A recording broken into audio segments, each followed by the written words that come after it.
Okay, what I want to talk about today is a myth about torture. So, on Monday night, Professor Henry Xu talked about 2 myths about torture. And today I'll be talking about a 3rd myth about torture. And this is the myth that there is a difference between torture and torture light. Now, the phrase torture light has appeared quite often in public debate about torture since 9/11. So it's been used by journalists, by commentators and by academics when discussing the legitimacy of torture. The phrase torture light is intended to distinguish between 2 kinds of torture.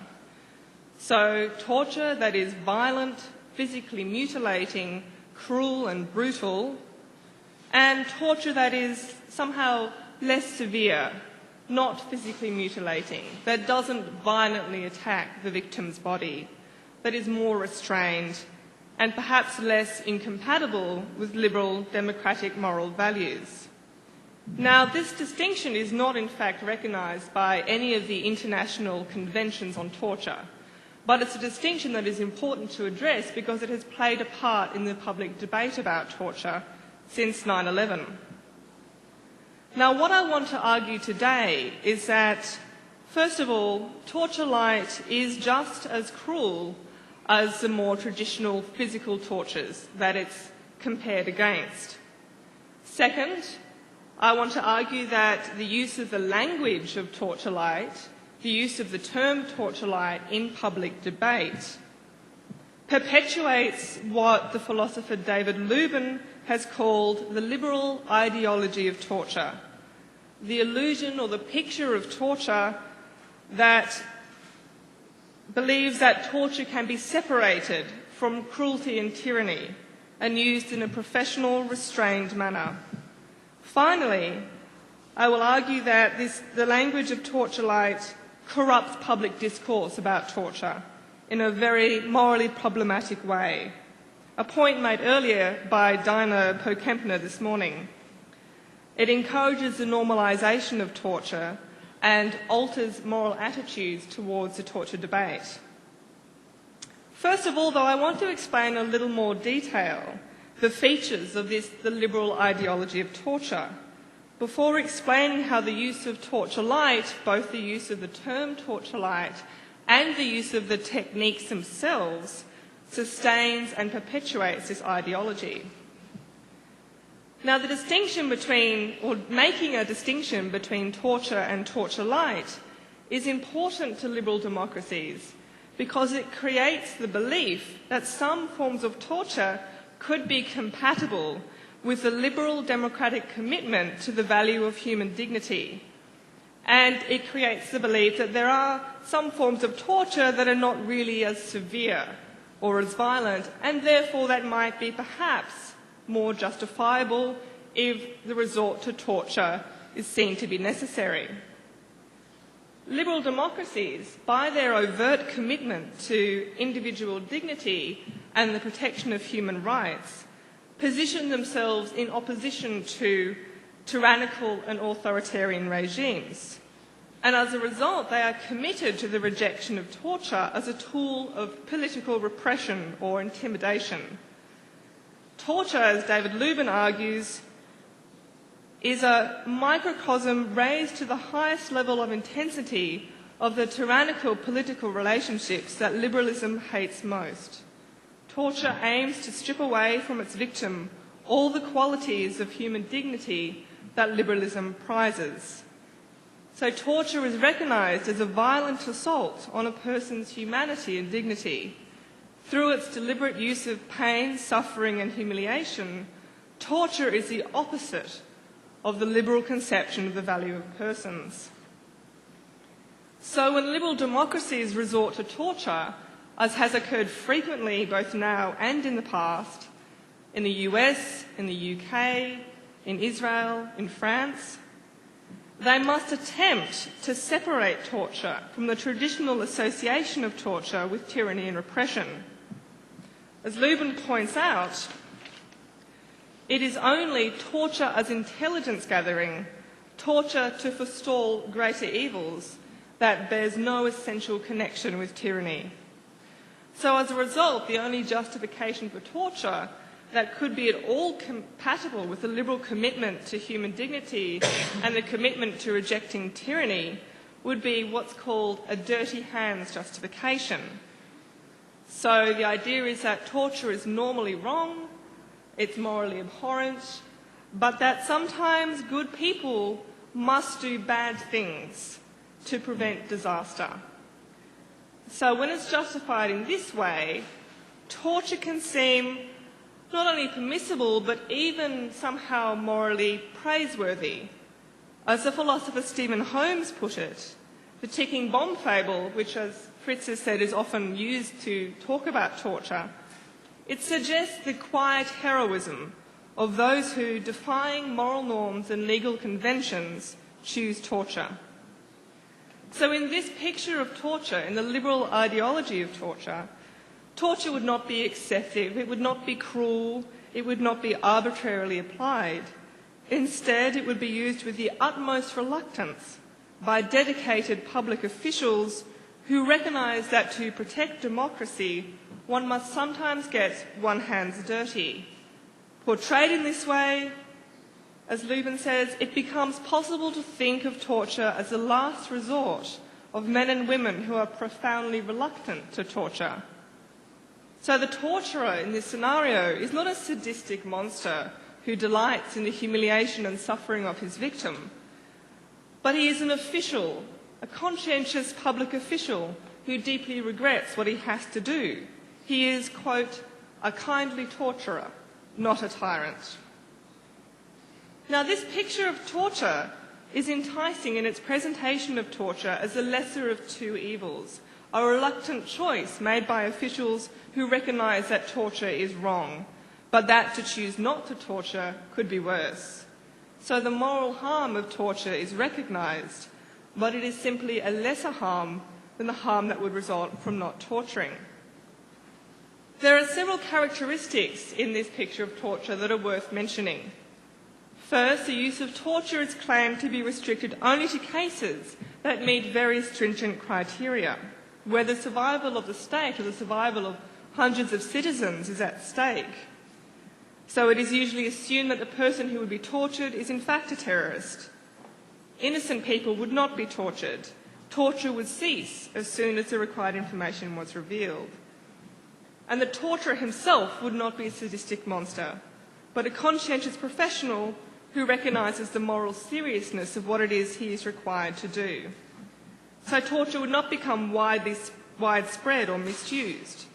It would be regulated by the military or judicial hierarchy. And finally, torture would never be used as a form of tyranny to break or destroy any individual. It would not be cruel and brutal. This idealised conception of torture depicts torture as a one-off emergency tactic that has nothing to do with the brutal and sadistic history of torture as it has been practiced in the real world. The importance of sustaining this picture of the liberal ideology of torture lies in the reliance of liberal democracies on public support for their legitimacy. Authoritarian regimes do not have to justify their actions to their citizens, but liberal democracies do. That is at the heart of their power. So now I'm going to explain how the use of the term torture light and the techniques that the term refers to entrench this mythical picture of torture as described above, by encouraging the illusion that it is possible to torture without cruelty or brutality, and the illusion that torturers are not committing acts of extreme violence. And this is an illusion that is held not only by torturers themselves, but also by academics and commentators on the topic of torture. The problem is not just that torturers become used to their work, although this is undoubtedly a factor in the institutionalisation of torture, but that the kinds of torture, the actual torture techniques, encourage a particular set of moral attitudes in which torture becomes rapidly normalised. In particular, torture light cultivates three problematic moral beliefs. First, the moral belief that there is a relevant difference between torture light and torture. Second, the belief that torturers are not responsible for the suffering of their victims. And third, the belief that torture light, unlike real torture, is not cruel or tyrannical. The cultivation of these beliefs propagates the myth of the liberal ideology of torture and corrupts public discourse about torture by creating a false distinction between torture, sadistic, cruel, violent, arbitrary, and torture light, clean, professional, non-violent, reluctantly applied. As we shall see, so-called torture light techniques, like any form of torture, are tyrannical, cruel and brutal, and fundamentally incompatible with liberal democratic moral commitments. So what does the term torture light refer to? The term is used to refer to a range of techniques that, unlike more traditional forms of torture, do not rely on physical mutilation or assault. So common examples of these techniques include sleep deprivation, forced standing, which is also known as stress positions, isolation, manipulation of heat and cold, noise bombardment, humiliations, hooding, mock executions. The frequent use of these techniques by democratic governments highlights the difference between the forms of torture used or preferred by authoritarian regimes and those used by democracies. As Lubin points out, torture in democracies tends to be less obviously brutal than torture practices in the past. As he says, there is a vast difference, he claims, between the ancient world of torture, with its appalling mutilations, and the tortures that liberals might accept: sleep deprivation, prolonged standing in stress positions, extremes of heat and cold, bright lights, loud music, what some refer to as torture light. Lubin notes that liberals tend to draw the line at forms of torture that maim the victim's body. He goes on to say that he thinks this marks an undeniable moderation in torture, the world's most immoderate practice. Lubin does not explicitly endorse the distinction between torture and torture light, but by stating that the move towards non-physical torture techniques marks an undeniable moderation in torture, he seems to be accepting that torture light is not as severe as more physical forms of torture. This is further suggested by his remark that waterboarding, withholding pain medication from wounded captives, putting lit cigarettes in their ears, rape and beatings all go much further than the techniques referred to earlier. Other writers share this view. The writer Mark Bowden, for example, argues that a method that produces life-saving information without doing lasting physical harm is not just preferable, it appears to be morally sound. Hereafter, I will use the word torture to mean the more severe traditional outrages, and coercion to refer to torture light or moderate physical pressure. So this term has now entered common discourse about torture, used frequently by journalists, politicians and academics to distinguish torture techniques that maim or seriously damage the victim's body from those that do not leave or require obvious marks of violence. The distinction between torture and torture light is also used in the discourse to distinguish between the intentions and character of torturers who use more violent tortures from those who use these torture light techniques. So those who use methods like beatings and mutilations are clearly brutal and cruel, but those who use torture light techniques are portrayed as professionals motivated by the need to gain intelligence essential for saving lives. So this distinction, I think, is evident when we compare the military's reaction to the torture at Abu Ghraib with reactions to the interrogation practices at Guantanamo Bay. So while the US military decried the abuse at Abu Ghraib, there has actually been relatively little outcry about the practices at Guantanamo Bay, where Army Major General Miller, who took command in 2002, was given permission to use techniques including sleep deprivation, stress positions, exposure to heat and cold, and isolation. So unlike the abuse at Abu Ghraib, which was sadistic, arbitrary and cruel, The torture practice at Guantanamo Bay is claimed to be part of a legitimate interrogation process performed by trained military interrogators. The difference between the military's attitude to the torturers at Abu Ghraib and the torturers at Guantanamo Bay is clear from the decision to transfer the commander of Guantanamo Bay to Iraq to, quote, clean up the prisons there. So the way torture at Guantanamo Bay is used is the way it should be done. So the distinction between torture and torture light serves two purposes. So it is intended to distinguish torture techniques that are physical, violent and cruel and that physically scar and maim the victim's body from techniques that do not rely on physical violence and that are claimed to produce more psychological than physical suffering. And second, the distinction is used to track differences in the motivations and justifications for torture. So torture light techniques are claimed to be used by trained professionals whose aim is to gain information, whereas torture is used by torturers whose aim is to terrorise the victim and brutally demonstrate absolute power. So the torturers at Abu Ghraib were sadistic and cruel, but the torturers at Guantanamo Bay are conscientious professionals. But is there any real distinction between torture and torture light? Lubin is right to point out that torture-like techniques do not visibly maim the victim's body, but he is wrong to conclude that this demonstrates a moderation in torture. The techniques that both he and Mark Bowden refer to are less physically mutilating than torture techniques such as beatings or burnings.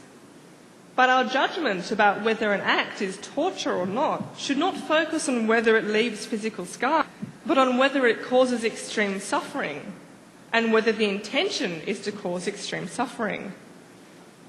Whether the intention is, in Lubin's words, to turn its victim into someone who is isolated, overwhelmed, terrorised and humiliated. Darius Rajali called the techniques of torture light clean torture, precisely because they do not leave scars or other forms of physical evidence on the victim's body. So the move from techniques such as beatings and mutilations to techniques that leave little physical evidence on the victim was not motivated by a desire to reduce the cruelty of torture or to reduce the severity of torture. Instead, the use of these techniques became widespread because the lack of obvious scars on the victims made it easier to hide the use of torture from human rights monitors and easier to evade prosecution. Given that democracies are committed, in theory at least, to the protection of human rights and require public support for their legitimacy, this aspect of torture light is extremely attractive to democratic states who are seeking to use torture and to escape condemnation and prosecution. Furthermore, these techniques have been found to be as effective as more brutal methods in breaking the victim. So extensive CIA-funded research in the 50s and 60s found that techniques like sleep deprivation and isolation were devastatingly effective, in the words of one researcher, in breaking down the mental and physical integrity of prisoners. And drawing on this research, the CIA developed a two-step program of torture outlined in the infamous Kubark Manual for Interrogation that combine the techniques of sensory manipulation and deprivation with self-inflicted pain. Self-inflicted pain involves forcing victims to hold physical poses for many hours. In the words of the Kubark Manual, it has been plausibly suggested that whereas pain inflicted on a person from outside himself may actually focus or intensify his will to resist, his resistance is likelier to be sapped by pain which he seems to inflict on himself. I think this quote demonstrates clearly that the motivation for using these techniques is not to decrease cruelty or brutality, but to actually increase the speed and efficiency of the process of breaking down a prisoner's mental and physical integrity. Using the term torture light to describe the techniques described above implies that these techniques are not as harmful to the victims as more physical or more violent tortures. Yet the impact of these techniques on victims is just as devastating as the impact of more traditional forms of torture. 14 Irishmen who were subjected to what was known as the 5 techniques, food deprivation, sleep deprivation, hooding, noise bombardment and forced standing, by the British in Belfast in 1971, experienced extremely traumatic effects. The techniques induced a state of psychosis, a temporary madness with long-lasting after effects. Some of the men hallucinated. One saw his own funeral casket and heard hymns. Another man's tongue became so swollen that he could not swallow, and another lost the ability to spell his own name. Indeed, the claim that torture-like techniques produce mainly psychological suffering is highly questionable. The effective techniques, such as forced standing, for example, are as physically damaging as any medieval torture device. Standing in a stressed position for 18 to 24 hours has the following effects. Ankles double in size, skin becomes tense and intensely painful, blisters erupt, oozing watery serum, heart rate soar, kidneys shut down, and delusions deepen. The use of the phrase torture light to describe that technique is clearly a gross misrepresentation of the suffering that this technique causes. All forms of torture cause immediate severe harm and distress, and are likely to have very long-term effects. It is therefore untenable to conclude that so-called torture-like techniques do not constitute real torture just because they do not involve obvious, immediate physical damage to the victim's body. The term torture-light is a serious misrepresentation of and disregard for the extreme suffering that these techniques cause. So the distinction between torture-light and torture does not refer to a genuine distinction in terms of the suffering and intent between torture-like techniques and other forms of torture. However, there is a morally important distinction between the techniques. But this is a distinction not in terms of severity of suffering, but a distinction in the kind of moral attitudes and beliefs about torture that are encouraged by the use of torture-like techniques. So I'll now turn to a discussion about the use of the term torture-light and the techniques this term refers to, and how these encourage a set of moral attitudes about torture that contribute to the myth of democratic torture and that encourage the normalisation of torture. The distinction between torture and torture-light is not a real distinction, but pretending there is a distinction has a very real effect on the perception of torture from the standpoint of those who are torturing and from the standpoint of public discourse about torture. The language of torture-light itself about the nature of and about the status of the victim. By creating a false distinction between torture, understood as violent, brutal physical techniques, and torture-light, understood as the kind of torture that interrogators in a liberal democracy might use, which is minimal, non-violent, restrained. The use of the term torture-light enables those who authorise and use torture, these techniques, to pretend that what they are doing is not really torture, with all the negative connotations of that word, but rather a lesser form of harsh interrogation or stress and duress techniques. So using the term torture-light encourages a belief that the torturer is not a violent or sadistic individual, and it encourages the belief that the impact on the victim is not nearly as severe as the impact of more physical tortures. So the purpose of positing a distinction between torture and torture-light is to draw a line between those cruel, brutal tortures that authoritarian regimes use and the kind of torture that might be permissible in a liberal democracy. And I think this is evidence from the media coverage that the discovery of Iraqi torture chambers received. So when these chambers were discovered, there were images broadcast across the world to illustrate how brutal and cruel Saddam Hussein's regime was. So that's an example of how this distinction differentiates, tyrannical authoritarian regimes from democracies. And a writer in the New York Times argued for the distinction between torture and torture light and claimed that techniques that are torture light might actually be permissible. US Navy intelligence officers have also distinguished torture from torture light and claimed that only torture light was being used in Afghanistan and Guantanamo Bay. Okay. So this technique of comparing favourably what we do from what they do is actually very common. So torturers often compare their level of skill and professionalism favourably against other less professional forces. So the researcher John Conroy listed several examples of this. He talks about a Rhodesian torturer who told him that the tortures that he administered were mild compared to those that were done by Rhodesia's special branch. An Uruguayan torturer told him that Argentine torturers were far worse than Uruguayan torturers. And a torturer in the Natal battalion told him that they had not descended to the levels of the Americans in Vietnam. And then a former US interrogator from Vietnam told him that the South Vietnamese police were much worse than they were. So this practice of making favourable comparisons between the kind of torture that we do compared to the kind of torture that they do is made much easier by the use of a term like torture light. So it enables those involved to distance themselves from the taint of real torture and to pretend that what they are doing is different in intention and in kind and in effect from the torture practiced by other less enlightened countries.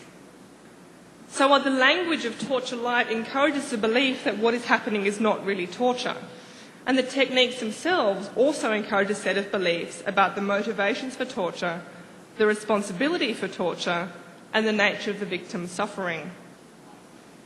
So torture-like techniques share several features that differentiate them from more obviously brutal tortures. First, many of these techniques sever the physical connection between torturer and victim. So a torturer who is brutally beating a prisoner cannot deny to himself that what he is doing is violent, and he cannot deny that his motivation is to cause immense pain. So he might justify his use of violence, but he knows that what he is doing is violent, and that he is responsible for the victim's agony. Indeed, his purpose is to produce that agony. But a torturer whose role is to use bright lights and loud noise to break down their victim can deny, to themselves at least, that they are committing acts of violence. These techniques, like other torture-like techniques such as sleep deprivation and forced standing, do not require intimate physical contact between torturer and the victim. So Lubin described how the torturer inflicts pain one-on-one, deliberately, up close and personal, in order to break the spirit of the victim. But when using torture-like techniques, the torturer does not need to inflict pain one-on-one, up close and personal to get results. Some of these techniques do not even require the torturer to be in the same room as the victim. So this physical separation between torturer and victim can alter torturers' moral attitudes about what it is they are doing. Because they are not inflicting physical violence, they may not be touching the victim, they can deny that their motivation is to destroy the victim's physical and mental integrity.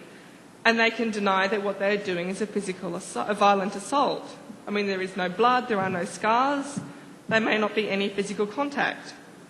So these techniques actually encourage torturers and those involved to believe that torture is not being done, that what is happening is a lesser form of stressful interrogation. Furthermore, these techniques encourage the belief that the victim's suffering does not arise from the direct actions of the torturer. This is a point that Dinah made earlier this morning. When torture-like techniques are used, the victim's suffering does not seem to arise directly from the actions of the torturer, but instead appears to arise from the victim's inability to cope with the changes in the environment she finds herself in. So torture-like techniques work by turning the prisoner's environment and the prisoner's body into a weapon against them. So Elaine Scarry describes the effects of such methods. The torture room is not just a setting in which torture occurs. It is itself literally converted into another weapon, into an agent of pain.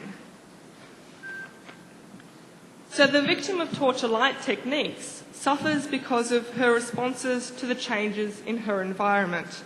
It is her inability to cope with the lack of sleep, the noise, the bright lights and stress positions that is the cause of her suffering. It is not the fists and weapons wielded by torturers. So in Scarry's words, the prisoner's body is made to be an active agent in the torture. She says, the eyes are only access points for scorching light, the ears for brutal noises. The prisoner's body is made a weapon against him. The psychological value of causing the victim to suffer through her own responses was recognised by the CIA, who noted in the Kubak manual that the victim's resistance is likely to be sapped by pain which he seems to inflict on himself. So by severing the direct link between the torturer's actions and the victim's suffering, torture-like techniques encourage the victim to feel responsible for their own suffering, to feel that it is their body that is betraying them by its failure to bear the noise and the lack of sleep and the forced standing and the heat or cold. The torturer's role in producing this suffering is one step removed. So the link between the torturer's actions and the victim's suffering is mediated through objects, the room and the environment. And no human agent seems to be directly responsible for the torture. So while these techniques encourage the victim to feel more responsible for her suffering, they enable the torturer to feel less responsible. The torturer can continue to see himself not as cruel or brutal, but as a professional interrogator carrying out an unpleasant job that has to be done. He is not beating the victim, he is not maiming her. Instead, he is merely putting stress on her. These techniques bolster the fiction that it is possible to torture without cruelty. Okay, I'm just going to skip a bit to the end because I'm running out of time. The fact that these forms of torture sever the connection between torturer and victim probably alters how torturers morally assess what they do.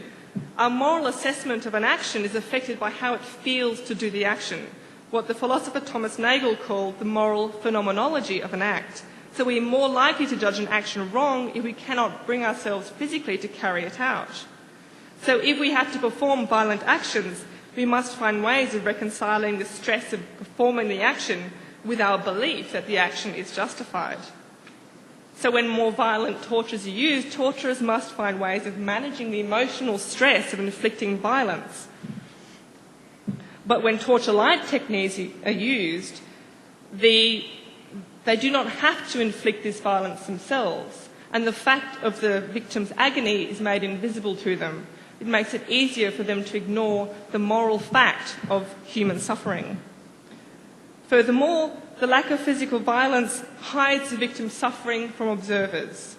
With physical torturers, observers can see the scars, the blood, the mutilations, and such visible evidence communicates the experience of pain in a very immediate way. We do not doubt that the victim suffered when those scars were inflicted. But torture-like techniques hide the victim's suffering by using methods that make suffering internal and invisible. We cannot see the evidence of torture on the victims.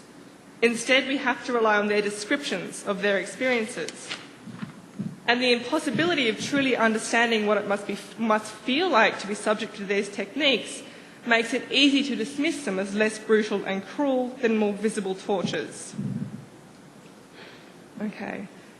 I think this has an impact on attempts to prosecute torture.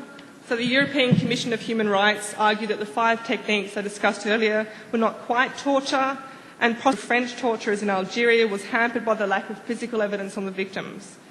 So these techniques sever the connection between the victim and her community. They throw doubt on the victim's account of what occurred. She may not be believed.